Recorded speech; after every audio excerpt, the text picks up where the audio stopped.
and foremost, did everybody try the cookies? Because they are amazing. Welcome to the do's and don'ts of influencer marketing. My name is Anais Ganuna. I am the chief strategist of a digital marketing collective that focuses on purpose-driven brands. I am going to go ahead and let the amazing panelists make their own introductions. Starting with Mike. Okay. Hey guys, I'm Mike Prasad. I'm the founder and CEO of Tiny Sponsor. As an influencer, which is a little bit different side of things, I have been known for food and travel, but specifically high-end food, cocktails, and kind of like up-and-coming chefs, I guess would be the content I'm best known for. I'm currently a TikTok-sponsored food creator directly through TikTok, which is really cool. I'm verified on Facebook for food and technology, on Instagram, and I'm also the co-founder originally of Kogi Barbecue, which was the first social media food truck, which started the entire kind of food truck revolution over the last decade. Roy Choi, yeah, the Korean barbecue taco, and that was the case study for using influencer, or case study for social media and marketing around business. So, kind of my areas was content, influence, but really personally a specialization in food. That sounds awesome. I know. Hi everyone, my name is Tiffany Pett, and I'm the Director of Strategic Partnerships at a company called Influential.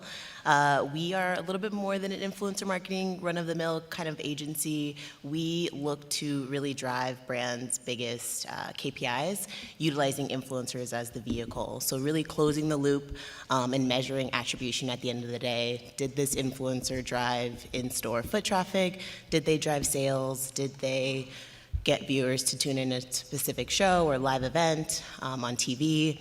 We look to really try to edify the space and make sure that the influencer at the end of the day has a success story to tell along with the brand.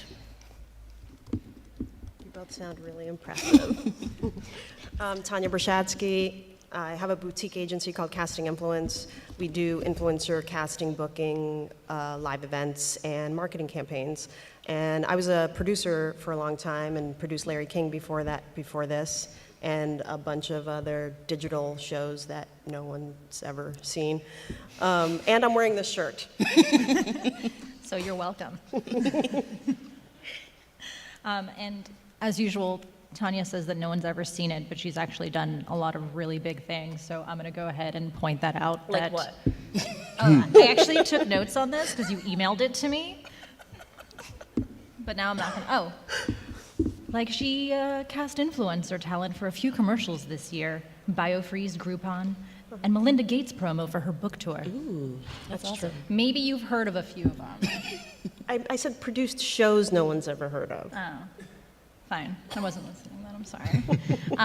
So this is actually a panel that I've moderated at a few different conferences, and one of my favorite things about this particular panel at this particular conference is that, first of all, you can see that we have a very real relationship off stage, but also the quality of the panelists here. They are very upfront about making sure that we are delivering value to you in the audience. So you might hear some of our friends shout things out.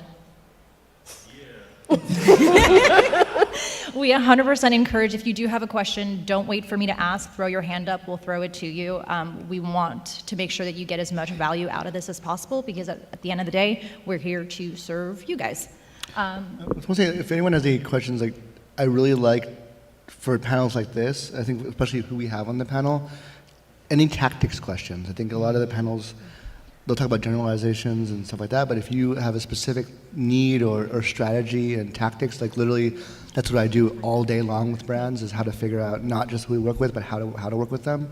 I think we would all have really good answers to that. Oh, yeah. Great one. We love actionable things.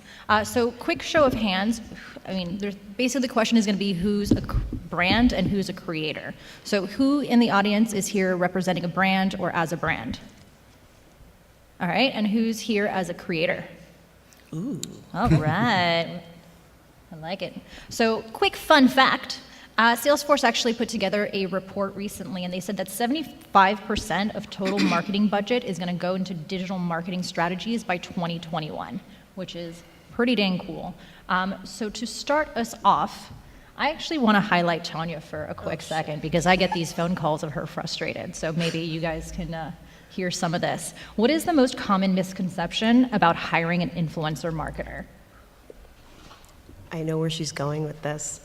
So a lot of times after I have a phone call or get an email from an agency or a brand, they want a list of talent. They're like, I want to know who you can get. Can you give me a list? And it's a tough place to be because they don't understand that that's the biggest part of the job is finding the right talent. So what was the What's last the part? most common misconception? For me, the misconception is that we'll just give you a list. And that happens a lot. And I think my argument has been, hey, would you ask a traditional casting director for a list before you engage them? So I think for me, that's been a challenge for the last couple of years. So if a brand is reaching out to somebody like you to start the conversation about doing an influencer campaign, what are the right questions they should be asking? Well, I don't know. I'm going to change that question a little Go bit. for it. Just moderate. I can help them if they don't know the answers to the questions of what's your goal is the number one question I would ask. And sometimes they come already knowing what they want, how they want it. They just need someone to execute. But the smaller brands who haven't really done this yet don't really know at all what they're getting into or how to do it. So I ask the questions and guide them to the right answer. You want more? Yeah, Can Tiffany answer a question? yeah. I have plenty for Tiffany too. What should brands ask in Yeah, so- engaging, or what we should ask them? The questions that we like to get out of them. What is your goal? What is your ultimate goal at the end of this campaign? Is it awareness? Is it sales? Is it driving foot traffic? Is it getting more viewers to watch your show? And then we can think about, okay, that's your goal. Now, who is your target audience? And they may think that they know who their audience is, but based on the goal, that should kind of help drive that conversation. And as much as they might have an audience right now, perhaps they're looking to engage a new audience, right? Maybe their audience is aging up, or they're looking to tap Gen Z, which is very trendy these days, and engage on other platforms. That will then, or engage those audiences, that will then inform which platforms we should look to activate on. So yeah, starting with goals. I think very similar. There's a number of items that we'll ask for. The more information, the better, actually. But it starts with, what are you trying to do? What are your goals? And what is your product? So it's basically, what is the goal? What's the product? And who are you trying to sell it to? And then secondarily, based on those answers, or in tandem, what's that pathway? Is it are you trying to engage people on Instagram, or are they buying through a website? Are they buying at a grocery store? We had a campaign where the goal was to drive case sales at Sprouts marketplaces for a coconut water energy drink. And so their goal was, we want to get influenced, but we want to drive sales to specific Sprouts locations, which is a whole different set of strategy, a whole different creators that we're going to work with. And so understanding not just the goal, the audience, the conversion point, but also the context around the brand and what their values are is really what's needed to properly deliver a list of possible creators. And Tiffany, if you can expand on that a little bit about specific KPIs for different goals, what those might look like, and then as well as how creators can use those specific KPIs in pitching to brands. Yeah, that's a good question. So different KPIs we look at, some of them are very much so very common: awareness, increased engagement, increased social conversation. We even look at a heightened positive perception of the brand. So if it's being perceived more negatively, maybe you had some bad press, you want to kind of change that dynamic, we look at that. And then definitely sales. We really look to that, especially since a lot of brands have some sort of product or some sort of purchase that needs to be had, which is why they're marketing with us. So, or like foot traffic, as I mentioned, and then tune in, not to get really in the weeds on every single KPI, but we really look at that. And then from a creator lens, how can they make themselves more available? Like, how can they use those metrics when they're pitching to get additional sponsorships or to get? Yeah, I think understanding as a creator, understanding what makes you special and what your audience is really into. Do they listen to you when you talk? I know it sounds really general, but are they engaging with you on all platforms? Is there one platform that engagement is more? How do they differ on each platform? Maybe you have certain audience segments that are always swiping up on your stories to buy whatever you told them to buy, or to look at a little bit deeper what you are engaging with them to look at. But on YouTube, maybe they might be a little bit more passive, but they're very much so sure to give you a thumbs up at every video that you put out there. We want to make sure that for you creators that you're understanding your audience and the way that they choose to interact with you on a regular basis. What kind of comments are they? Are they just like, love, like, or are they, where did you get that top? What is your family like? What's in the background of that photo? Understanding that kind of puts you in a place to say, hey, I am the perfect fit for this campaign. You want to increase your engagement. You want to make sure like people are driving to a specific location. I know that my followers do whatever I tell them to do. Or I know that on this platform, they are especially attuned to when I show my pets, for example. So like really try to understand that to help drive the narrative and help the brand make the most out of the partnership. I think it's up to the creator. I mentioned this in the last talk, but like it's up to the creator to define what specifically makes them valuable, what their audience responds to, and what they're all about, because that's where you want the integration point to happen. You don't want it to happen on a generalized basis because the conversion, the value isn't going to be there. Fantastic. I know we had a question over here, so I want to throw it over to you. Where would you go if you were a brand to see real metrics on creators? So the question was, as a brand, where can you go to find the real metrics on the influencer? Tons of platforms. There's tons different of platforms. solutions. The problem is that like everyone has their own formula. So like an engagement number or engagement rate or qualify. Like, oh, they have mommies versus kids versus entrepreneurs as their audience. Like everyone has a different way of measuring that. We have used different data platforms in the past to try and find qualitative details on the influencer's audience.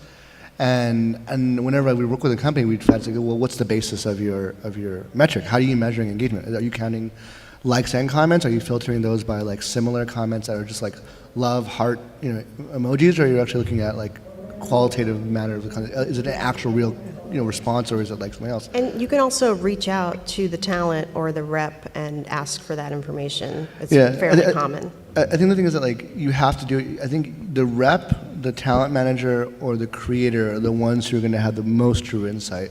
The tools that we found out there are hit or miss. Some of the metrics they get really, really good. Some of them they don't. I think you can. Yeah, there's tools that do that. There's a lot. I think you guys do that as well. Yeah, so we have a technology we've built with IBM Watson. We're one of 5 of development partners with them. And so there's a huge investment that went into, about $30 million went into creating this tech. And what we're trying to do is glean real publicly available information in a way that is compliant and safe. So like for platforms like Facebook, we definitely do go through an authorization process if you're trying to get more in-depth information on your own accounts on that record. But yeah, we're getting this information in real time. To your point about metrics, whether they're like holistic over the last 7 days, like do they include comments? We are sure to include a historical account of like whether that engagement rate is, whatever that engagement rate is, it's for the last 30 days, but you can also toggle to see the last 6 months or the last like year. There's also a capability that we have that's more recently that we featured since brands were asking for it. What is their sponsored content engagement rate versus like organic engagement rate? Because as we know, when people put on hashtag ads, sometimes that engagement rate does vary and sometimes it actually goes up. But yeah, it's important to kind of like do some research and find those tools that work for you. And also know the basis of the tools, like how are they measuring engagement rate? That's a key thing. A lot of platforms like yours has a lot of contextual data, which is really, really great. A lot of other platforms don't.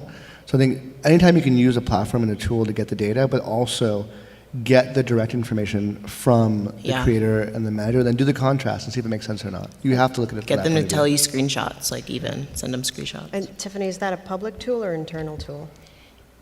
Let's talk after. Okay. It's an internal tool right now, but I can hook you up. Sweet.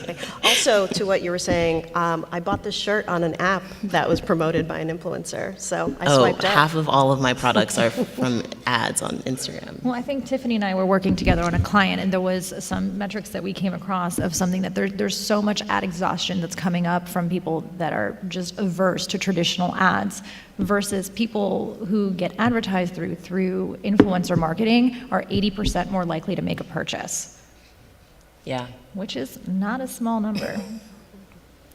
yeah, it's huge. I know there was another question here. Are you good? He answered it. Sir? So what happens how do you target a blogger in a graphic where 15-year-old girls like each having a brand, having their own story, their own messaging makes sense for them? How do you ensure that style can be separated, differentiated, doesn't overlap, doesn't confuse the person?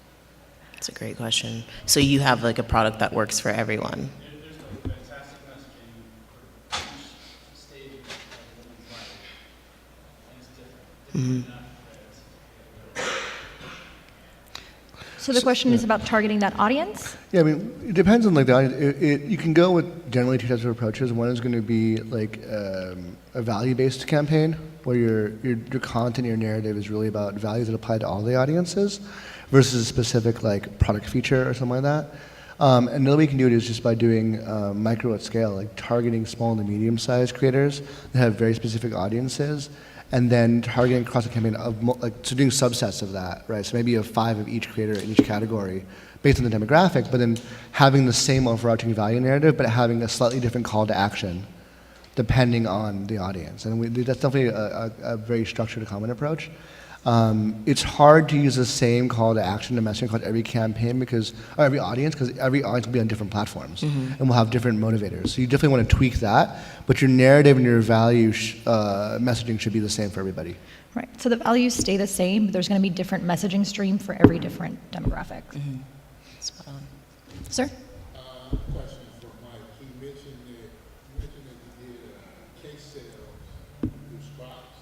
Is that usually from influencer? Yeah, so one of the things that I think as a platform have been uniquely suited for and used for by other brands is driving retail sales, which is very different than like your typical online e-commerce conversion, right? Where you buy online, buy on Amazon.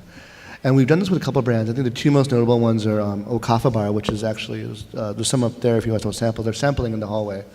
And then a caffeinated protein bar at Erewhon.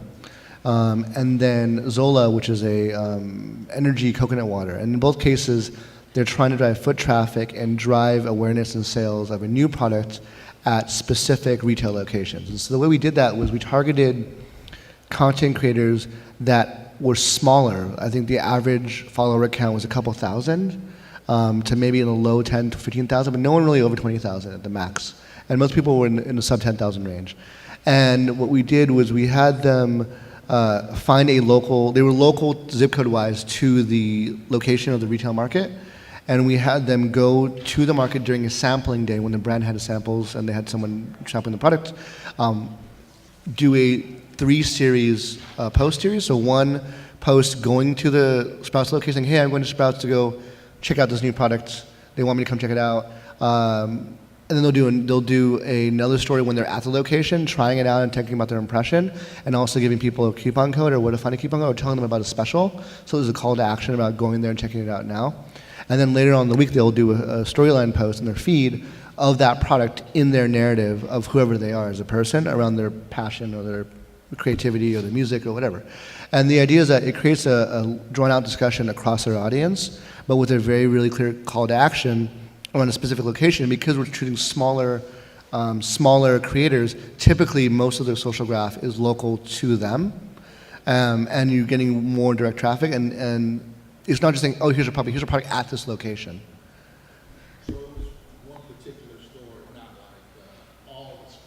With Sprouts, we did actually half the locations. We did an A/B test where we targeted equally distributed across their geographies, half the stores and half the stores not. And then with Erewhon, we did all the stores.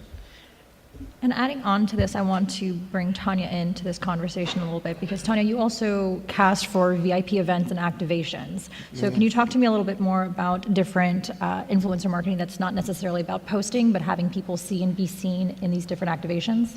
It's always about posting. Never not post. So even if it's an event, if it's a movie premiere or an art opening, if the client wants to invite influencers, sometimes it's very specific, and sometimes it's just invite everybody and let's get as much press out of this as possible. So talent will show up and take pictures of themselves on a red carpet and post, because it's always about posting. But I really like getting images, though. I like seeing my photo up there, too. So sometimes it's just about my ego. Yes. Well, that's why the influencer invite service works, because people like to feel like they are on the red carpet because, they're special. So, what was the specific question? Well, I just wanted to talk more about VIP events and get you in on this conversation. Oh, thank you. Thank you. So that's all. That's all of it? I mean, we done that. We had an activation, I think, Delmac, who's the Knights, we had him come out to a tequila day where it was National Tequila Day, and Jose Cuervo they had these tequila fountains. It looked like it was like water fountain, but it was flowing with tequila. You get a shot. And we had them come at the beginning of the day, because it's a one-day thing. They wanted local people to pop by and lunch and like try it out and have a shot. And so all of our influencers came at right before the opening of the event to post stories to tell people to come down that day. And there was a really good result of that. But we did targeted locations. So you can look at like the data with a tool like your tool with Influential, or with any to say what are the key cities of the audience, and then also what is the key city for that actual influencer or the creator. And the combination of that should give you a nexus of what's going to be the highest conversion, highest engagement. And if you time it right, especially with stories, because the consumption there is like more constant, you can get real-time conversion in the case of like a same-day event, for example. Excuse me. So, yep. I have a question about sponsored ads on Instagram. Being a content creator, I try to create something most professional looking.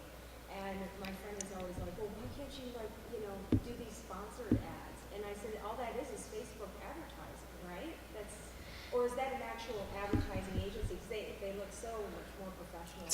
It's a Facebook ad.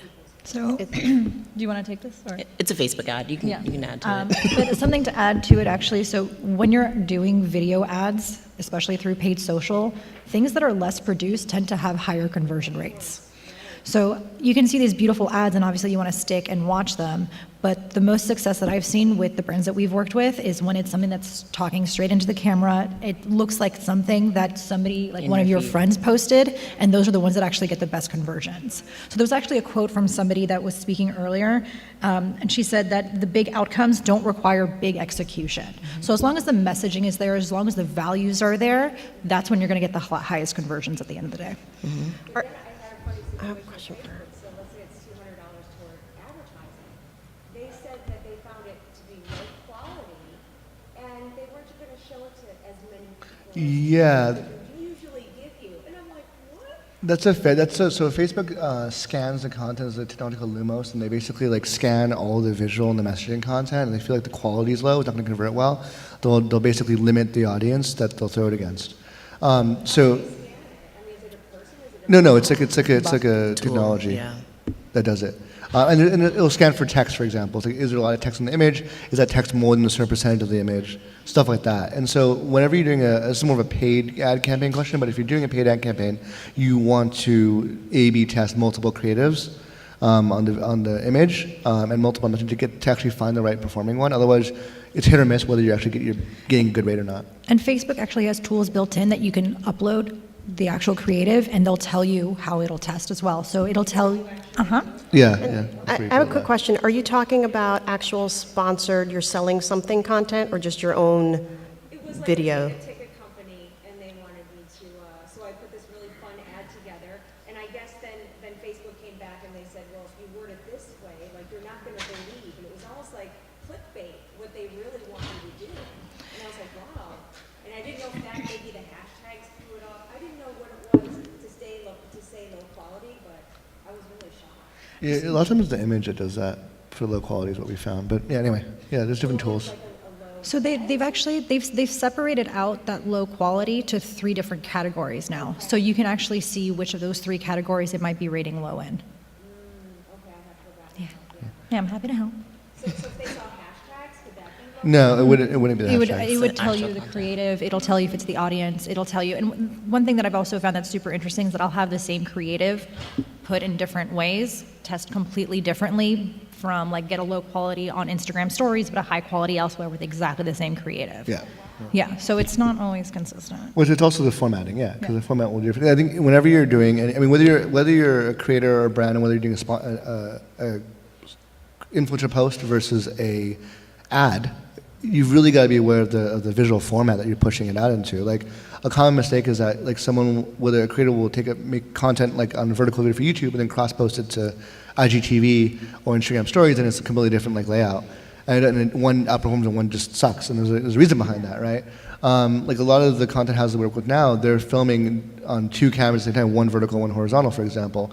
Or if you're doing a paid ad, you might upload your like 4x6, with paid ad. But if you enable all the categories, Facebook's going to push that to 30 different formats that are all different form factors that'll crop accordingly. So you want to make sure that you take the time to create the original do the original content in the format that's going to be displayed in, and you can actually control that if you decide to do that as a creator, posting to different story versus feed versus whatever, or as a paid ad buyer, posting to like a Facebook ad manager, for example.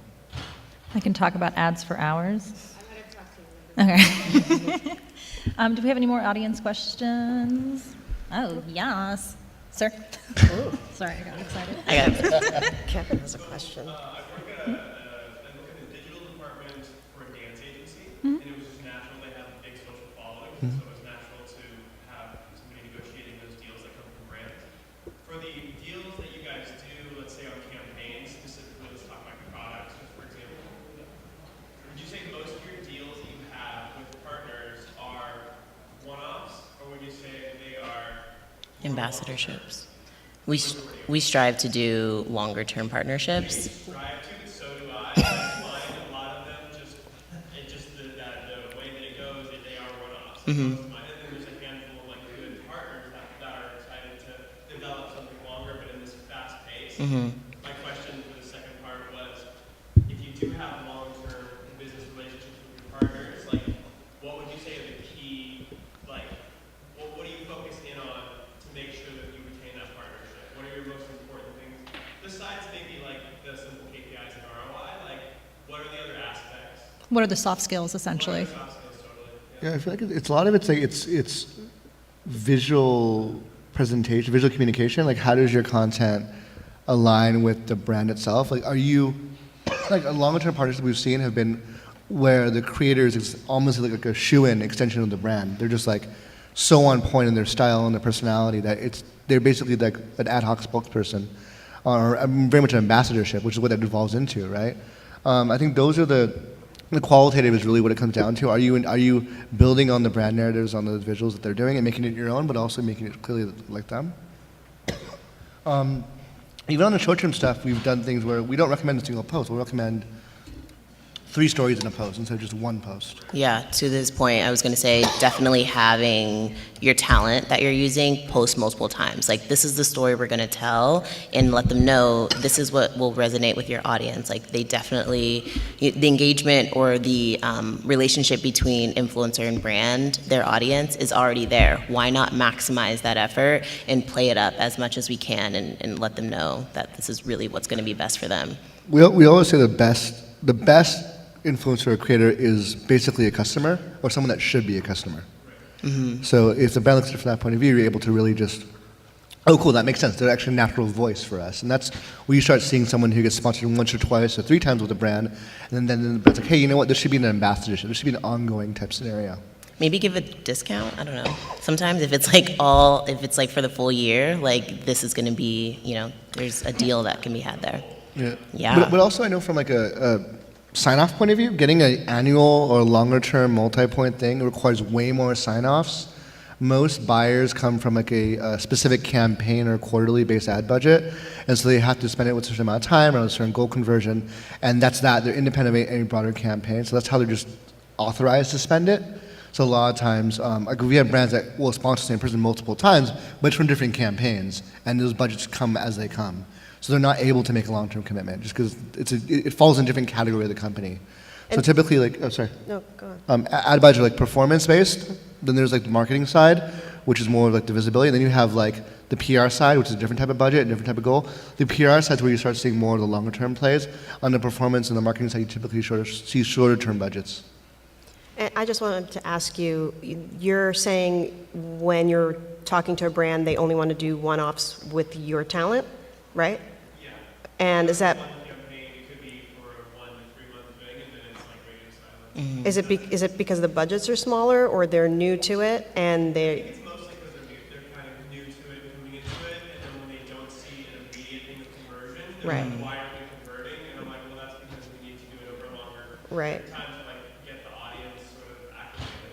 I mean, the other thing I would add to it too is like the relationship goes both ways. So a lot of it is training also your influencers of like having exit strategies, having exit conversations rather of like, let's review this information, the data together, see what works, see what didn't, and kind of loop them in as to what the actual sales cycle is too. Because a lot of, yeah. No, that's a really great point. If you're looking for long-term, you need to know what their funnel is, like what's their Absolutely. conversion funnel and what matters to them, so you can make this is what we do. I think everyone here, we work with brands directly as a consultant in some capacity. So you're that's the first thing you do. They go, what's the entire life cycle, right? Yeah. No, but a lot of times, like, we don't think to share that information with the influencers, thinking, oh, you're just going to fill in this part. But I think the more data you're comfortable sharing with your influencer and having them come in and really collaborate from a ground up, if you have them in from the get-go and they get to kind of direct the program that's going to work not just for an audience that they're intimately connected with, that they've built as well, like, I think it just serves both sides just exponentially better. Yeah. We had a Period. TikToker on yesterday who did different acrobatics on those. Trampoline? No, it's like the things, the hoverboards, yeah. And thank you. She was saying how she was just doing fun stuff, and then there was a challenge, trending challenge on TikTok, and she's like, I'm going to do that, but I'm going to do it on a hoverboard. And it's like, that's something that she uniquely does, Yes. and it went super viral. And you think about that, like, only person who would have known that is her. Absolutely. Like, the brand's not going to know that. So I think as a creator and influencer, you need to communicate with the brand and say, listen, I get your goals. This is what you care about. This is what you're measuring, and we have the same values. But here's the thing that I do is super unique that makes this whole thing different and interesting and compelling. And then pitch that. I think that those are the type of things that create longer-term relationships. Yeah, so back to the original question about soft skills that I look for is I look for people who are excited to share themselves and to collaborate and to build something from scratch.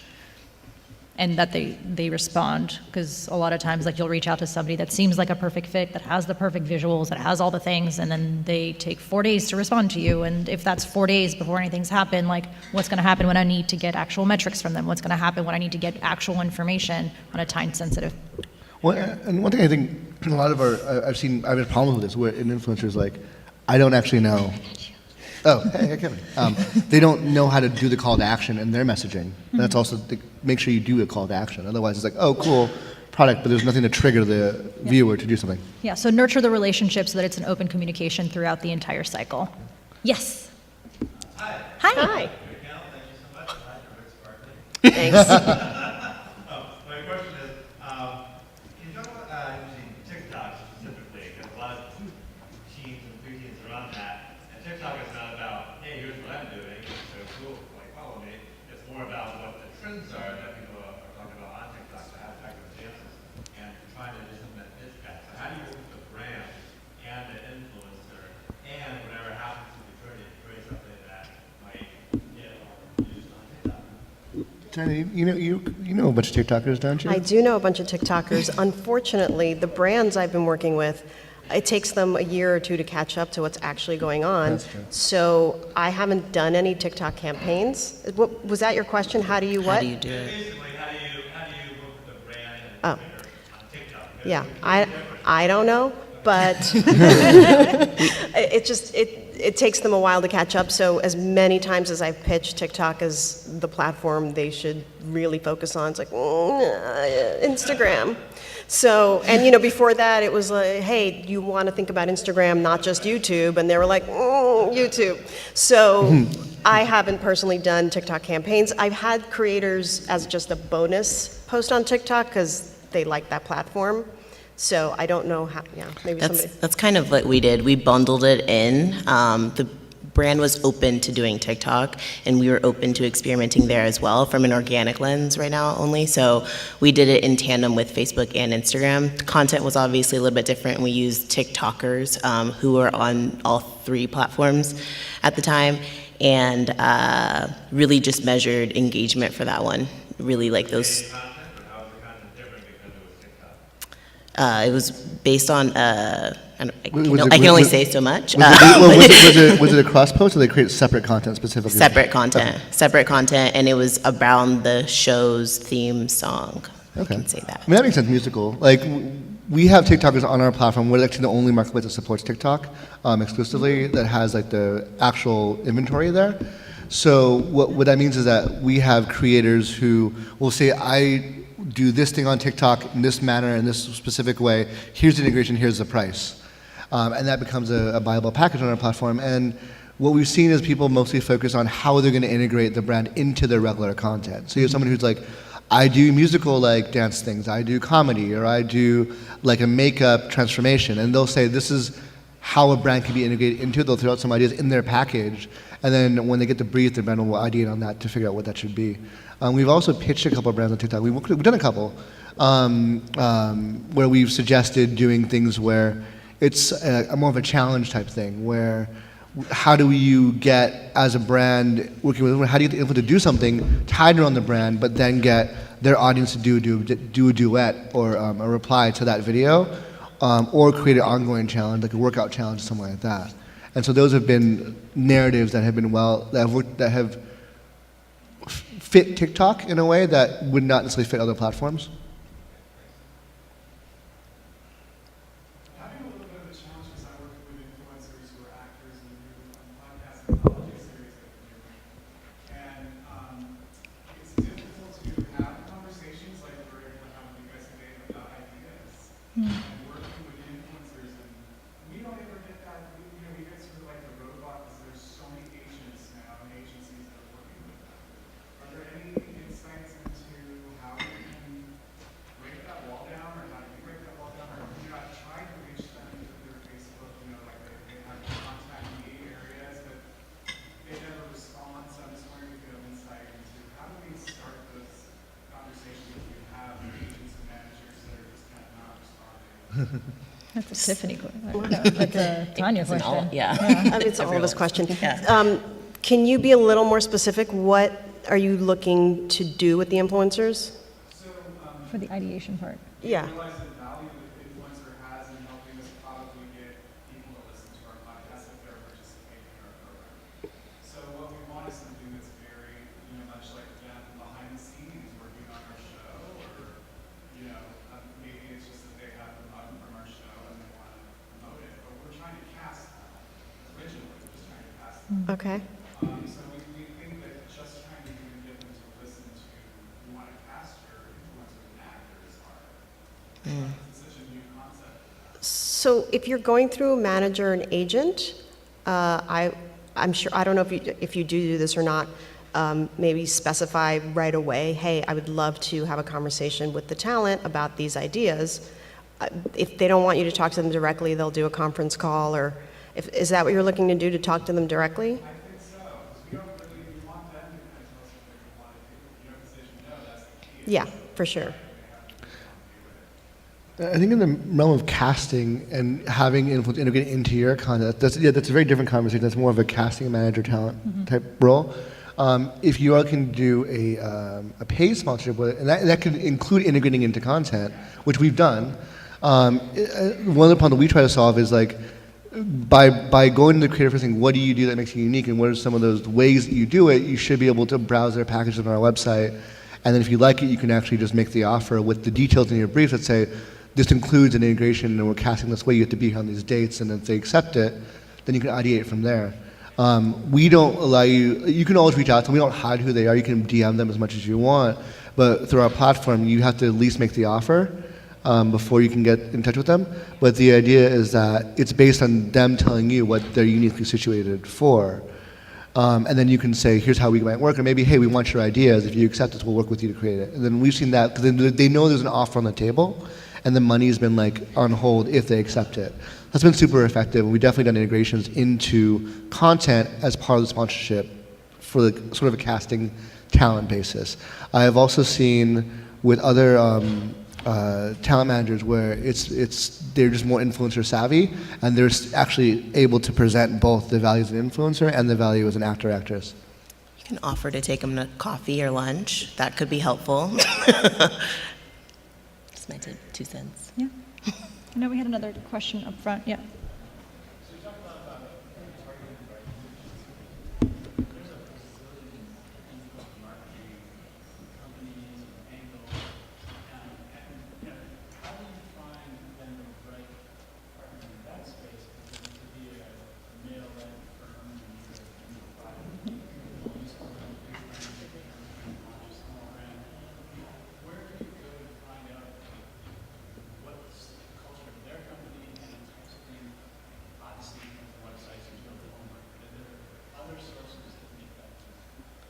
That's a great question. I don't Yeah, know I really if there appreciate that is. question. Referral Conversations basis? like this, Yeah. yeah. You go to events like this, yeah. There's definitely How do you sift through the weeds on the different marketing agencies, influencer marketing agencies, And platforms. Yeah, and platforms, and get to know what they specialize in or what kind of culture that they have, why they're a perfect fit for your brand. right? Essentially, that their values match yours. Thanks, KW. Yeah, call. I mean, Yeah, have I a mean, you conversation. gotta have the I don't conversation. know if there's a database. I know newsletters maybe. there's one guy who's collecting all that information, and it's basically just a list of Oh, links. is it influencer deep? No. It's Andrew Campy. He's Yeah, he's my yeah. data guy. Influence Weekly. He's great. Yeah. Yeah. So, but I don't think there's a tool at this point. I'm also a big fan of just asking. So if you have a platform or an agency that you like working with for one specific niche or one specific messaging stream, like we know what our strengths are. We also know what our weaknesses are. So if like I have a brand that comes to me and is like, hey, for this particular campaign, we want to take a different approach, I probably have those contacts that fill in where my weaknesses are because that makes me just a better person. So I wouldn't be afraid to ask the people that you do have strong relationships with those questions and for those referrals. You can Like also. sorry. Oh, No, go no. for it. You can also try. I know everyone has a website, but check out their social profiles. Maybe check out the social profiles of the people that are working there, based on like LinkedIn. It's like a lot of digging, but sometimes there's companies that tend to be a little bit more personal, not just about like the work we've done, but like here are our employees. And it could be Company helpful. blog? Company blog. It's a big one, yeah. Like if you go to my Instagram, it's going to be a bunch of dogs.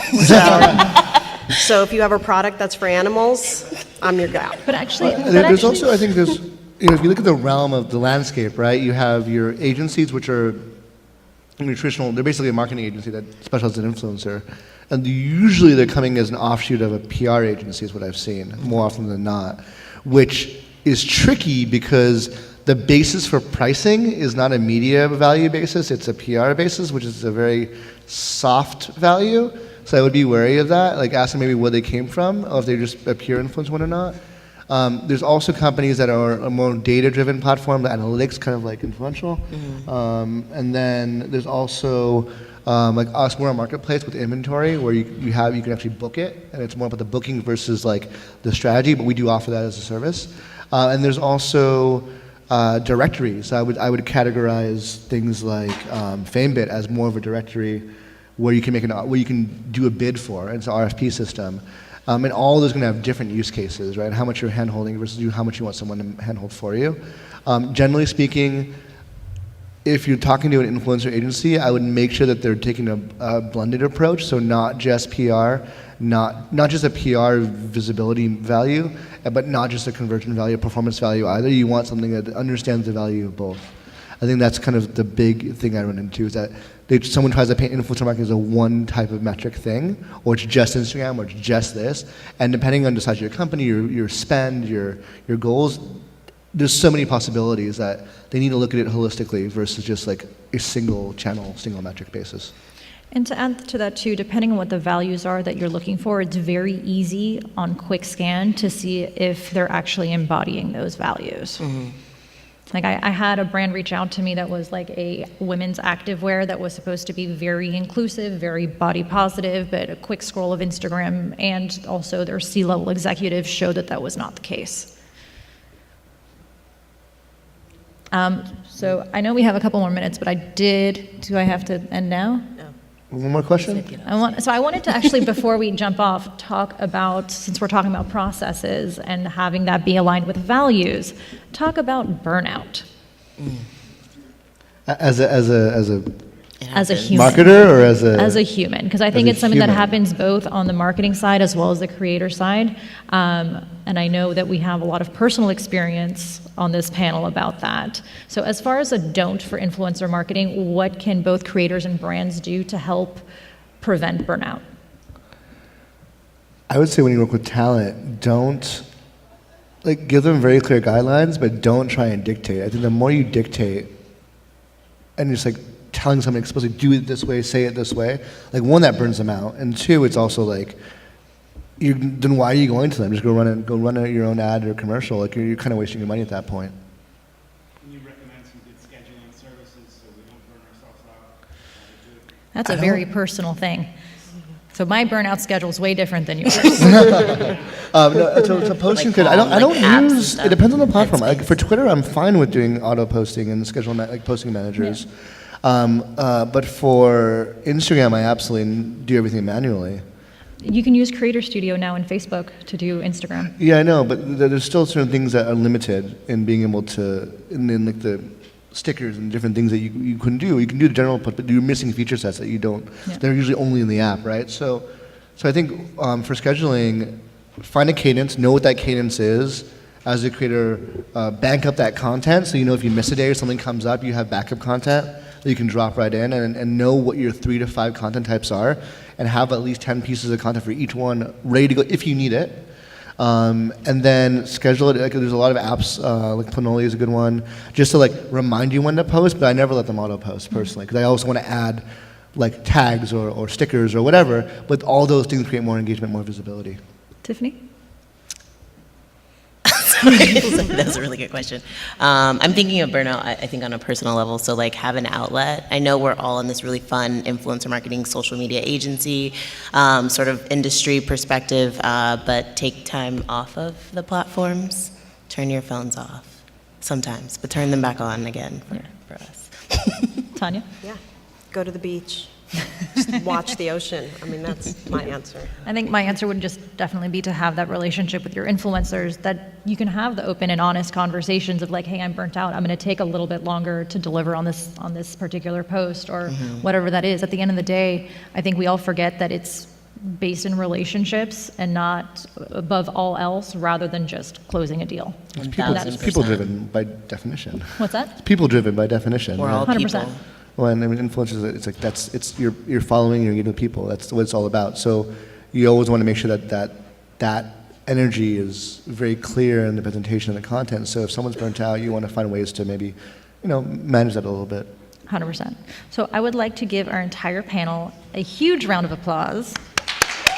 A huge round of applause.